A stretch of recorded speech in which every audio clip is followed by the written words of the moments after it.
in our next class. Students, as you know, we have finished our chapter number 5 and the name of our chapter number 5 is The Southern Plateau.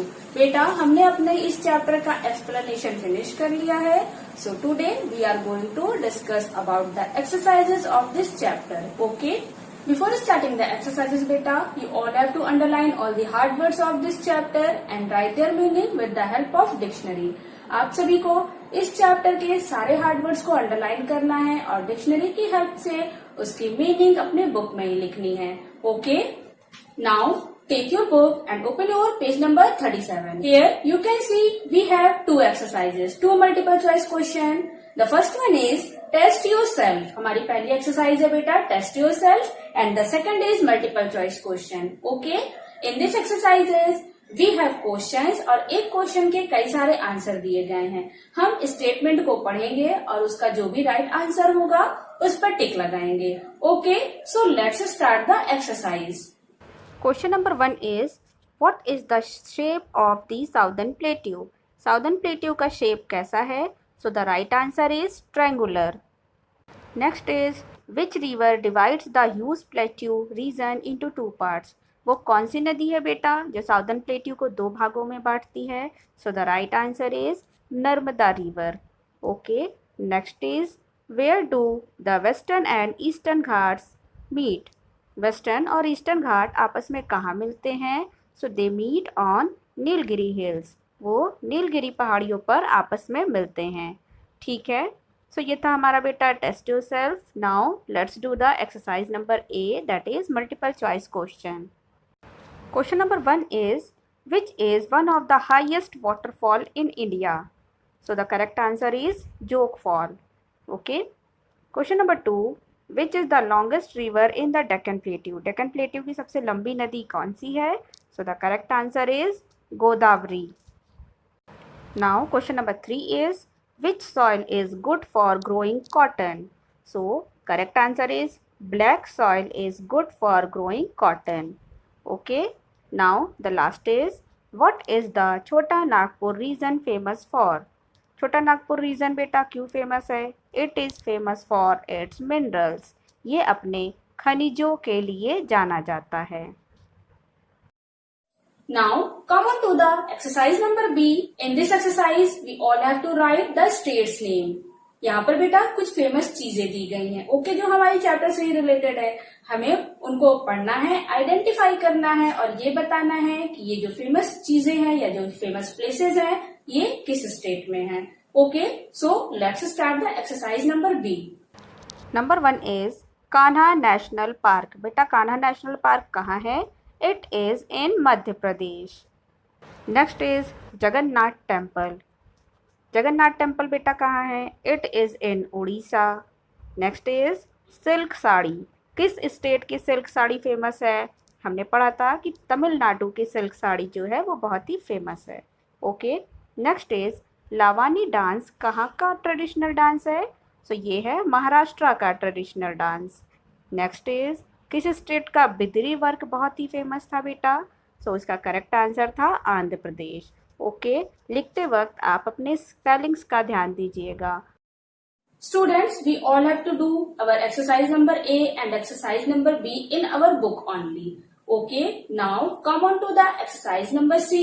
This is our short answer type question. बेटा इसमें हमें questions के answers in short देने हैं. Okay, here you can see on the board I have write here all the answers, but when will you get your notes? जब मैं आपको आपके नोट्स प्रोवाइड करूंगी उसमें आपको बेटा प्रॉपर सारे आंसर्स मिलेंगे.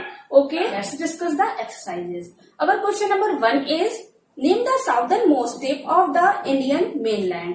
भारत का जो मुख्य भाग है बेटा, जो पूरा हमारा भारत है उसका जो मुख्य भाग है उसके सबसे दक्षिणी छोर पर कौन सा स्टेट स्थित है या कौन सा प्लेस है? तो बेटा हमारे जो इंडिया के साउदर्न मोस्ट टिप है वहां पर कन्याकुमारी है. Okay, now come on to the question number 2. That is, name the traditional dance form of Tamil Nadu. हमें इस क्वेश्चन में बेटा तमिलनाडु के ट्रेडिशनल डांस फॉर्म को बताना है. Okay, so Bharatanatyam is the traditional dance form of Tamil Nadu. Tamil Nadu का ट्रेडिशनल डांस फॉर्म कौन सा है बेटा? भरतनाट्यम है. Okay, now come on to the next question. Name the place which is famous for diamond mines. ऐसा कौन सा प्लेस है बेटा जो हीरो की खानों के लिए जाना जाता है? Panna in Madhya Pradesh is famous for diamond mines. Madhya Pradesh में पन्ना एक जगह है बेटा जहाँ पर हीरो की खानें पाई जाती हैं। ठीक है, Panna is famous for diamond mines. Now come on to the next question. Where is Bhilai steel plant located? Bhilai steel plant किस जगह पर स्थित है? बेटा Bhilai steel plant is located in Chhattisgarh. ये जो स्टील प्लांट है बेटा ये कहाँ है? छत्तीसगढ़ में है। Okay, now come on to the last question. Name the main language spoken in Andhra Pradesh. Andhra Pradesh के लोग नॉर्मली बोलने के लिए कौन सी भाषा का प्रयोग करते हैं? The answer is they use Telugu and Urdu. यहाँ के लोग तेलुगु तथा उर्दू भाषा का यूज करते हैं नॉर्मली बोलने के लिए। ओके बेटा, आंध्र प्रदेश की जो मेन लैंग्वेज है वो कौन सी है? तेलुगु है एंड उर्दू है। ठीक है, ये था हमारा short question answer. Now come on to the long question answer. बेटा अब हम लॉन्ग क्वेश्चन आंसर डिस्कस करेंगे। In this, our first question is, why are the rivers of the Southern Plateau seasonal? बेटा ये क्वेश्चन पूछ रहा है कि जो साउदर्न प्लेटूज की सारी रिवर्स हैं वो सीजनल या मौसमी क्यों होती है? एज आई टोल्ड यू, जो साउदर्न प्लेटूज की रिवर है बेटा वो किस पर डिपेंड करती है? रेनफॉल पे डिपेंड करती है। समटाइम्स अगर रेनफॉल अच्छी नहीं होती है तो जो रिवर्स है वो ड्राई अप यानी सूख भी जाती हैं। ओके, इसीलिए वहाँ की नदियों को सीजनल कहा जाता है। ठीक है, now next question is list the hills that surround the Deccan Plateau. In this question, we all have to write the names of that hills that surrounded the Deccan Plateau. बेटा इस question के answer में हमें लिखना है कि वो कौन कौन से हिल्स हैं जिन्होंने डेक्कन प्लेट्यू को घेर के रखा हुआ है। ठीक है, The answer is Sahyadri, Annamalai, Karadamam and Nilgiri hills.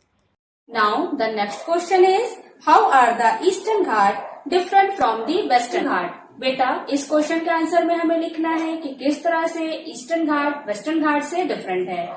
इसकी लोकेशन बतानी है, कहाँ से कहाँ तक फैला हुआ है, ईस्टर्न घाट कहाँ से कहाँ तक फैला है, वेस्टर्न घाट कहाँ से कहाँ तक फैला है, दोनों के आस पास से कौन सी नदियां होकर गुजरती हैं।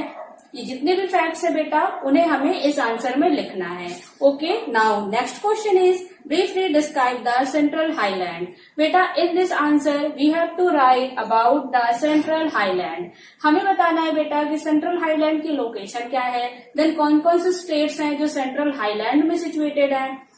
उसके बाद बेटा हमें ये बताना है कि कौन कौन सी रिवर्स हैं जो सेंट्रल हाईलैंड्स में ओरिजिनेट होती हैं या सेंट्रल हाईलैंड से होकर गुजरती हैं। Okay, now come on to the last question, that is what do you know about the soil of Maharashtra?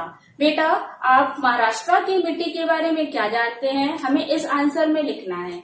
Maharashtra में जो पाई जाने वाली सॉइल है बेटा वो बेसिकली लावा रॉक से बनी हुई है। ओके, तो यहाँ की मिट्टी ब्लैक सॉइल होती है। यहाँ पे जो पाई जाने वाली सॉइल है वो क्या होती है बेटा? ब्लैक सॉइल होती है और यहाँ पर कॉटन की क्रॉप्स ज्यादा उगाई जाती हैं। ठीक है, तो ये था हमारा बेटा long question answer. Now here is your homework. Fill the exercise number A and B in your book. बेटा आप exercise number A and B सबसे पहले अपनी बुक में फिल करिएगा, उसके बाद उसे लर्न करिएगा, then write it in your homework copy, और लर्न करने के बाद आप उसे अपनी होमवर्क कॉपी में लिखिएगा। ठीक है, thanks for watching the video.